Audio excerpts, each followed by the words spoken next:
പിതാവിൻ്റെയും പുത്രൻ്റെയും പരിശുദ്ധാത്മാവിൻ്റെയും നാമത്തിൽ ആമേൻ. എൻ്റെ പ്രിയപ്പെട്ടവരെ, ഇന്ന് നവംബർ 28 വെള്ളിയാഴ്ച. അമ്മേ പരിശുദ്ധ അമ്മേ, അമ്മേ പരിശുദ്ധമേ, ദൈവമാതാവേ, കൃപാസനത്തിലൂടെ ഞങ്ങൾക്കും ഞങ്ങളുടെ ദേശത്തിനും അമ്മ മധ്യസ്ഥം തേടി തന്ന എല്ലാ അനുഗ്രഹങ്ങൾക്കും കൃപകൾക്കും ഞങ്ങളിപ്പോൾ ഹൃദയം നിറഞ്ഞ നന്ദി പറയുന്നു. അമ്മേ പരിശുദ്ധമേ, ദൈവമാതാവേ, 2004 ഡിസംബർ 7 ഉച്ചകഴിഞ്ഞ് 2:30 കൃപാസനത്തിൽ സംഭവിച്ച അമ്മയുടെ പ്രത്യക്ഷപ്പെടലിനെ കുറിച്ച് തിരുസഭയ്ക്ക് സമർപ്പിച്ചിരിക്കുന്ന പഠനരേഖകളുടെ മേൽ സഭാത്മകമായ പഠനം ആരംഭിക്കുവാൻ ഞങ്ങൾ പ്രാർത്ഥിക്കുന്നു. അമ്മേ പരിശുദ്ധമേ, ഭൂസ്വർലോകങ്ങളുടെ രാജ്ഞിയായ അങ്ങേയ്ക്ക് ഭൗമസംരക്ഷണത്തിനായി പ്രപഞ്ചപ്രകൃതിയെ തന്നെ തിരുസഭ പ്രതിഷ്ഠിക്കുവാൻ ഈ പ്രത്യക്ഷീകരണം വഴി ഇടയാക്കണമേ. പരിശുദ്ധമേ, ജപമാല മാതാവേ, സകല കൃപാസനം പ്രാർത്ഥനയോടും ചേർത്ത് ഞങ്ങളിപ്പോൾ പ്രാർത്ഥിക്കുന്ന ഈ കുടുംബത്തിന്റെ പ്രത്യേക നിയോഗം പറ മക്കളെ.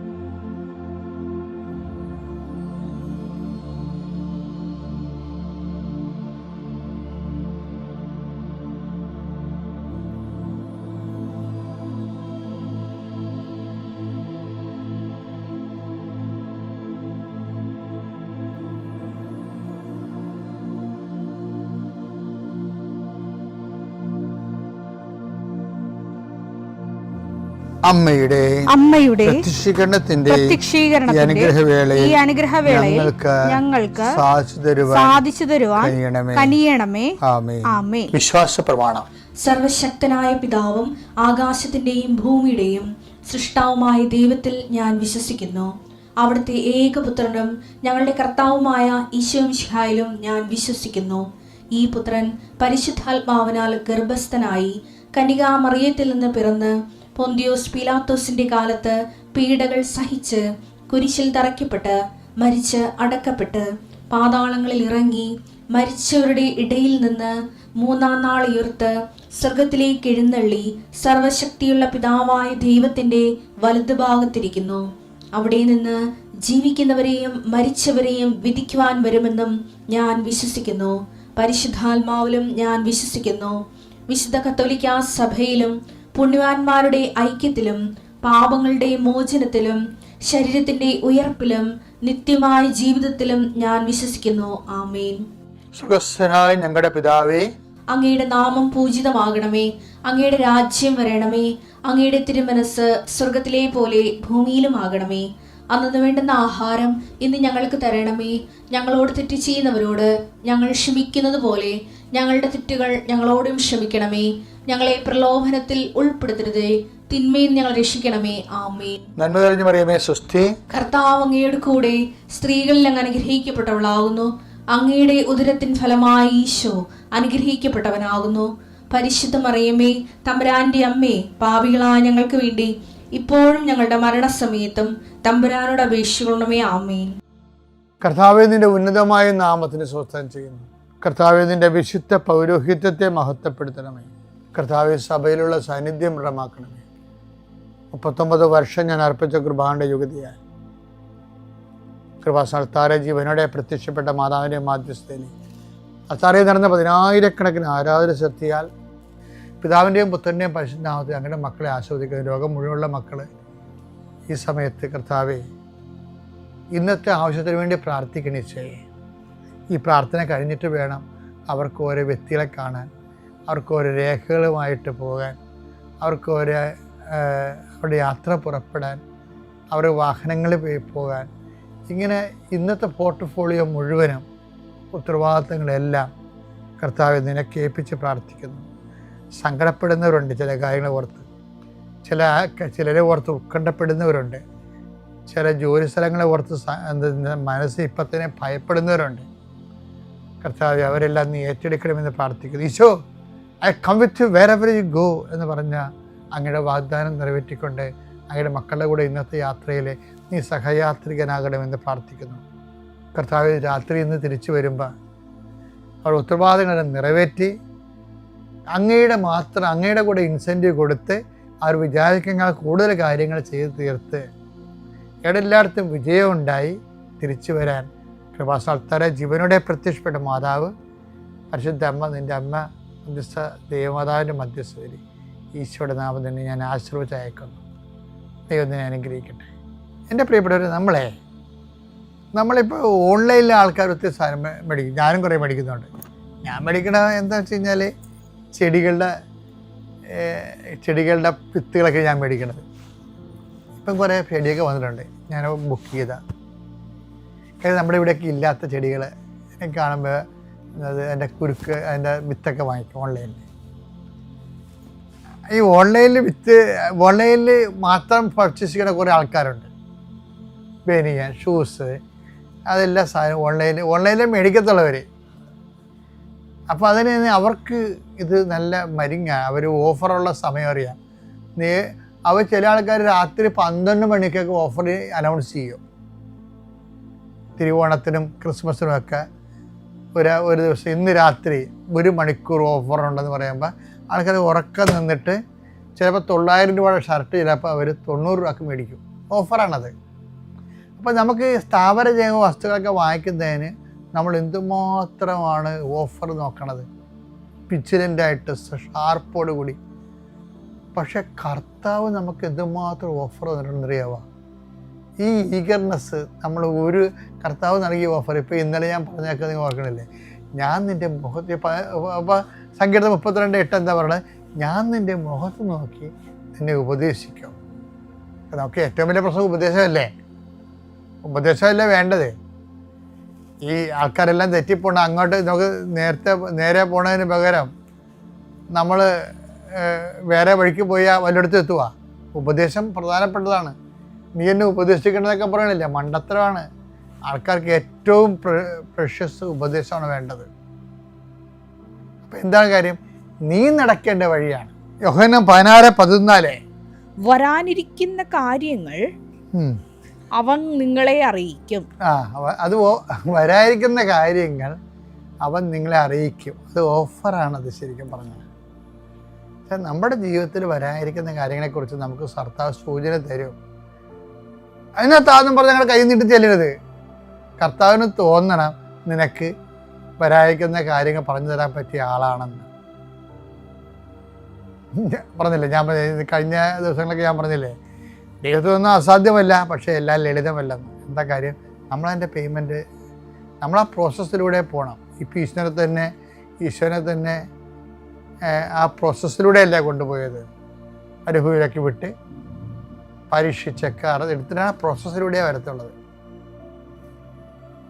അതുകൊണ്ട് ദൈവത്തിൻ്റെ മുമ്പിൽ നമുക്ക് കുറേ പ്രലോഭനങ്ങൾ ഉണ്ടാകണമെന്ന് വെച്ച് കഴിഞ്ഞാൽ എല്ലാം നമ്മളുണ്ടാക്കണമല്ല, കുറച്ച് ദൈവം തന്നെ നമ്മളെ ടെസ്റ്റ് ചെയ്യാൻ വേണ്ടി ഉണ്ടാക്കും. ഇപ്പോൾ എൻ്റെ ഏറ്റവും വലിയ വിഷയം വെച്ചാൽ വിശ്വസ്തതയാണ്. ഇപ്പോൾ എൻ്റെ നിർമ്മലം എന്ന് പറഞ്ഞാൽ കഴിഞ്ഞ ദിവസം നമ്മൾ കണ്ടില്ലേ, അങ്ങനെയൊക്കെ വരണമെന്നുണ്ടെങ്കിൽ ഈ ആ ടെസ്റ്റുകളെല്ലാം പാസ്സായി ഈസിയാണ്, എല്ലാം ഈസിയാണ്. ഞാൻ നിങ്ങൾ പറയുന്ന കാര്യങ്ങൾ നിങ്ങൾ ശ്രദ്ധിച്ചാൽ നിങ്ങൾക്കത് പെട്ടെന്ന് മനസ്സിലാവും. അല്ലെങ്കിൽ മനുഷ്യന്മാരെപ്പോലെ തന്നെ നമ്മൾ കാറുകയും പോവുകയും ചെയ്തെടുക്കും. ഇപ്പോൾ ചില വീടുകളിലൊക്കെ ഇല്ലേ, കടലോരത്തെ ആൾക്കാരൊക്കെ, കടലോരത്ത് ഇപ്പോൾ ജീവിക്കുന്ന ആൾക്കാരൊക്കെ മരിപ്പൊക്കെ വരികയാണെങ്കിൽ അവർ ഞങ്ങളുടെ ആൾക്കാർ സ്വരത്ത് നിലവിളിക്കും. സ്വരത്ത് നിലവിളിക്കല്ലേ? നിലവിളിച്ചില്ലെങ്കിൽ അവർക്ക് എന്തോ കുഴപ്പമുള്ളതായിട്ട് ആൾക്കാർ തോന്നും. അപ്പോൾ അവൻ നിലവിളിക്കേണ്ടതാണെന്നുള്ള ആ ഇമോഷണൽ സെറ്റപ്പിൽ. പക്ഷേ വേറെ ചില സ്ഥലത്തൊക്കെ നമ്മൾ ചെല്ലുമ്പോൾ മരിപ്പ് എത്ര ഇൻറ്റിമസി ഉള്ളവർ നിലവിളിക്കാൻ നമ്മൾ കാണത്തില്ല. അതെന്താ സംഭവം? ദുഃഖമില്ലാത്തതാണ് അവർക്ക്. കഠോരമായ ദുഃഖം ഉണ്ടാകും ചിലപ്പോൾ. പക്ഷെ അവർ നിലവിളിച്ച് അങ്ങനെ ശീലിച്ചിട്ടില്ല. നിലവിളി ആരും പ്രതീക്ഷിക്കണില്ല. സമൂഹം ആ നിലവിളി പ്രതീക്ഷിക്കണില്ല. അവരുടെ ആ സമൂഹം ആ നിലവിളി പ്രതീക്ഷിക്കണില്ല. അതുകൊണ്ട് അവർ ഏങ്ങൾക്ക് ഇങ്ങനെ ഗിയർ ചേഞ്ച് ചെയ്ത് ഒക്കെ ഇങ്ങനെ നിൽക്കുക, ഏങ്ങലടിച്ചൊക്കെ നിൽക്കുകയുള്ളൂ. അങ്ങനെ കാർക്കുപി നിലവിളിക്കത്തില്ല. ചില സ്ഥലങ്ങളിൽ നിലവിളി പ്രതീക്ഷിക്കുന്നുണ്ട് സമൂഹം. അപ്പോൾ അവർ ലാവിഷായിട്ട് നിലവിളിക്കുകയാണ്. അപ്പം ഞാനിങ്ങനെ ആരെ ആക്ഷേപം സംസാരിക്കുകയല്ല, ഓരോ രീതിയിലാണ് ഓരോ ആൾക്കാരെയും വിഷയത്തിൽ വരുന്നത്. ഇത് തന്നെ ആധ്യാത്മികതയിലും അതുപോലെ വരുന്നുണ്ട്. ശരിക്കും പറഞ്ഞാൽ നമ്മൾ ദൈവമായിട്ടുള്ള ഡീലിങ്സിൽ പലപ്പോഴും ചില ആൾക്കാർ, ഞാനെപ്പോഴും ഈ പരിശുദ്ധ അമ്മേനെയാണ് അമ്മ എന്ത് ചെയ്യുന്നതെന്ന് നോക്കത്തുള്ളൂ. അമ്മയുടെ ഏറ്റവും വലിയ സംഭവം വെച്ചാൽ അമ്മയും ഈശോയും ഒരേ ടൈപ്പാണ്. എന്താ, കൊല്ലാൻ കൊണ്ടുപോകുന്ന കുഞ്ഞാടിനെ പോലെ ശാന്തനായിരുന്നു. രോമം കത്തിക്കുന്ന ശാന്തനായി നിൽക്കുന്ന കുഞ്ഞാടിനെ പോലെ ആ മൂകനായിരുന്നൊക്കെ പറയുമ്പോൾ വിഷയത്തിൽ ഒരു ഇമോഷണൽ ലെവല് കൺട്രോൾഡാണ് ശരിക്കും പറഞ്ഞത്. ചില സ്ഥലത്ത് ഇമോഷണൽ ലെവല് അത്ര കൺട്രോൾഡല്ല. കാര്യം വെച്ച് കഴിഞ്ഞാൽ അത് സർക്കംസ്റ്റൻസ് അനുസരിച്ചാണ്. ഇപ്പോൾ മാതാവാണെങ്കിൽ ഹൃദയത്തിൽ ഭയങ്കര വിഷമം ഉണ്ടാകുന്ന സമയത്തായാലും ഹൃദയത്തിൽ സംഗ്രഹിച്ച് കളയാതെ അതിൻ്റെ സൗണ്ട് ഇപ്പോൾ സൈലൻസർ വെച്ച് കളയും. ഇപ്പോൾ ചില വണ്ടിയില്ലേ, ചില പോലീസ് വണ്ടിക്കൊക്കെ ഭയങ്കര സ്വരം, പക്ഷെ അത് വന്നെ അറിയത്തില്ല. അതേസമയം എന്താ ചില പിള്ളേർ സൈലൻസറെ ബേഡ് കുത്തി കയറ്റി ഭയങ്കര സ്വരം ഇട്ടിട്ട് പോകണം കാണാം. അപ്പം അത് വെച്ചാൽ അത് അവരുടെ ഒരു രീതിയാണത്, ഓരോരുത്തരുടെ രീതിയാണത് അത് വരണത്. ഞാനെന്താ ഇങ്ങനെ പറയാൻ കാരണം എന്ന് വെച്ച് കഴിഞ്ഞാൽ ഈ ദൈവഭാഗത്തുനിന്ന് നമ്മൾ കാണിക്കേണ്ട ഒരു ഇമോഷണൽ മച്യൂരിറ്റി ഉണ്ട് ചില വിഷയത്തിൽ. ഇമോഷണൽ മച്യൂരിറ്റി, ആ ഇമോഷണൽ മച്യൂരിറ്റി ഇപ്പോൾ ചില ആൾക്കാർ എന്തെങ്കിലും നെഗറ്റീവ് സംഭവിച്ചു കഴിയുമ്പോൾ റാഷായിട്ടൊക്കെ ഇടപെടത്തില്ലേ. അപ്പം അത് ജില്ലയ്ക്ക് മലയാളത്തിൽ തന്നെ ജില്ലകൾ തോറും ഇമോഷണൽ മച്യൂരിറ്റിയുടെ വ്യത്യാസം, ഒരു ഇക്യു എന്നൊക്കെ പറയുന്ന ഇമോഷണൽ കോൺഷ്യസ് ഒക്കെ വ്യത്യാസമുണ്ട് ഭയങ്കര. ചില സ്ഥലങ്ങളിൽ വളരെ ശാന്തമായിട്ട് സംസാരിക്കത്തുള്ളൂ. ചില ആൾക്കാർ നിസ്സാര കാര്യം പോലും അലറിക്കൂവിയെ സംസാരിക്കത്തുള്ളൂ. ഓരോരുത്തരുടെ രീതികളാണ്. അപ്പോഴും ദൈവത്തിൻ്റെ അടുത്ത് പലപ്പോഴും അലറിക്കൂവി നിലവിളിച്ചിട്ട് എന്നെക്കാളുപരി ശാന്തത കീപ്പ് ചെയ്യുന്നതാണ് നൊബിലിറ്റി എന്ന് പറയണത്. ശാന്തത കീപ്പ് ചെയ്യുന്ന നൊബിലിറ്റി എന്ന് പറയണത് വെച്ച് കഴിഞ്ഞാൽ നമ്മൾ സബ്മിസീവുമായി ദൈവഹിതത്തിന് നമ്മൾ ശാന്തമായി സബ്മിസീവായിരിക്കുന്നു എന്നുള്ളതാണ്. നമ്മൾ ഒരിക്കലും നമ്മൾ ദൈവത്തെ ചോദിക്കാൻ പറ്റാത്ത ചോദ്യമാണ്, എന്താ എന്നോട് ഇങ്ങനെ ചെയ്തത്? അവർ നിന്നറിയാത്തവരൊക്കെ അങ്ങനെ അവർക്കൊക്കെ വലിയ മെച്ചമാണ് ഇട്ടാണ് ജീവിക്കണത്, എന്നോട് മാത്രം എന്താ ഇങ്ങനെ ചെയ്യണത്? ഇനി ഞാനിവിടെ ദൈവത്തിന് വിശ്വസിക്കണം എന്നൊക്കെ പറഞ്ഞല്ലേ. അറിവുകേട് കൊണ്ട് പറഞ്ഞാൽ ദൈവം ക്ഷമിക്കുമെന്ന് പറഞ്ഞാലും ദൈവം ക്ഷമിക്കും. പ്രശ്നം ഉണ്ടാക്കി എന്തിനാണ് ക്ഷമ മേടിക്കണത്? മനസ്സിലായില്ലേ? എന്തിനാണ് പ്രശ്നം ഉണ്ടാക്കി ക്ഷമ മേടിക്കണത്? അതുകൊണ്ട് ആർക്കും ഒരു പ്രയോജനമില്ലല്ലോ. ഇപ്പം നമ്മളൊരു പ്രശ്നം ഉണ്ടാക്കി കുറച്ച് കഴിയുമ്പോൾ ദൈവത്തോട് ക്ഷമ ചോദിച്ചിട്ടുള്ള കാര്യമുണ്ട്.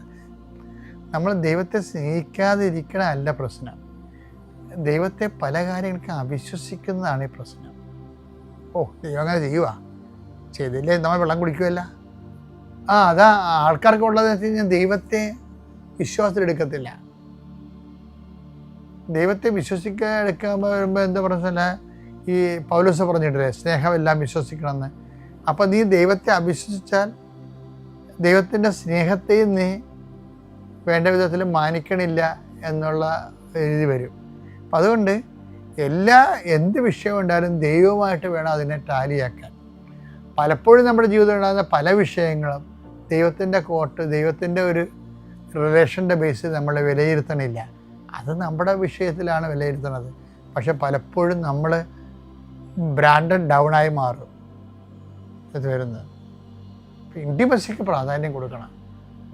ഓരോ വിഷയവും കർത്താവിൻ്റെ നാമത്തെ മഹത്വപ്പെടുത്തി ദൈവഹിതം ജീവിക്കുമ്പോൾ ടൈറ്റ് ഇൻറ്റിമസിയിലേക്കാണ് വരണത്. അതാണ് ഈശോ പറയണത്, എനിക്ക് നിങ്ങളെ അറിയാമെന്നൊക്കെ പറയത്തില്ലേ, മോസസിനോടൊക്കെ പറയുന്നില്ലേ, അത് ഭയങ്കര വാക്കാണേ. പുറപ്പാട് 33:17 കർത്താവ് മോശയോട് പറഞ്ഞു, കർത്താവ് മോശയോട് പറഞ്ഞു, നീ ആവശ്യപ്പെട്ട ഈ കാര്യവും ഞാൻ ചെയ്യും. എന്തെന്നാൽ നീ എന്റെ പ്രീതി നേടിയിരിക്കുന്നു. നിന്നെ എനിക്ക് നന്നായി അറിയാം. അതാണ് സംഭവം. ഇതൊരു സർട്ടിഫിക്കറ്റ് ആണ് ശരിക്കും പറഞ്ഞാൽ. എന്താണ്? എനിക്ക് നിന്നെ നന്നായി അറിയാം. അത് ഒറ്റ അറിവ് കൊണ്ട് വന്നതല്ല. കോഴ്സ് ഓഫ് ടൈം ജീവിക്കുമ്പോൾ ടോട്ടൽ അസസ്മെൻറ്റിൽ നിന്നാണ് വരണത്. എനിക്ക് നിന്നെ നന്നായി അറിയാം എന്ന് പറയണത്.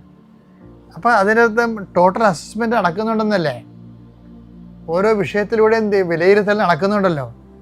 അതുകൊണ്ട് ദൈവത്തിരുസന്നിധി വിവേകത്തോടെ ആണ് നമ്മൾ പെരുമാറുന്നത്. ഒരു പ്രായമൊക്കെ കഴിഞ്ഞാൽ 10-30 വയസ്സ് കഴിഞ്ഞാലൊക്കെ ദൈവത്തിൻ്റെ ഇൻറ്റിമസിയിലേക്ക് വരണം. നിങ്ങൾ ഒരു 30 വയസ്സൊക്കെയാണ് ശരിക്കും പറഞ്ഞാൽ ദൈവത്തിരുസന്നിധിയിൽ പക്വതയുള്ള പൗരനായിട്ട് വരണം. 30 വയസ്സാണ്. അതിനുള്ളിൽ നീ ഇത് ലെവലിൽ വരാൻ നോക്കണം. കർത്താവ് പരസ്യജീവിതം തുടങ്ങുന്നതും ദൈവത്തെക്കുറിച്ച് സംസാരിച്ചു തുടങ്ങിയൊക്കെ 30 വയസ്സിലല്ലേ. 30 വയസ്സ് വരെയുള്ള കാലഘട്ടം കഴിയുമ്പോൾ പിന്നെ ഇൻറ്റിമസിയുടെ ടൈമാണത്. അതൊന്ന് എല്ലാ കാര്യവും ഇൻറ്റിമസി വർക്ക് ചെയ്യാൻ വേണ്ടി ഓരോ ദിവസവും അതിനുവേണ്ടി അതിൽ വളരാൻ കർത്താവ് നിങ്ങൾ അനുഗ്രഹിക്കട്ടെ എന്ന് പ്രാർത്ഥിക്കുന്നു.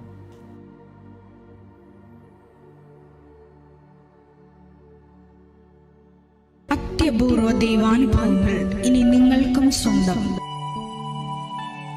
ഈ യൂട്യൂബ് ചാനൽ ഇതുവരെ സബ്സ്ക്രൈബ് ചെയ്തിട്ടില്ലെങ്കിൽ ഇപ്പോൾ തന്നെ സബ്സ്ക്രൈബ് ചെയ്യുക.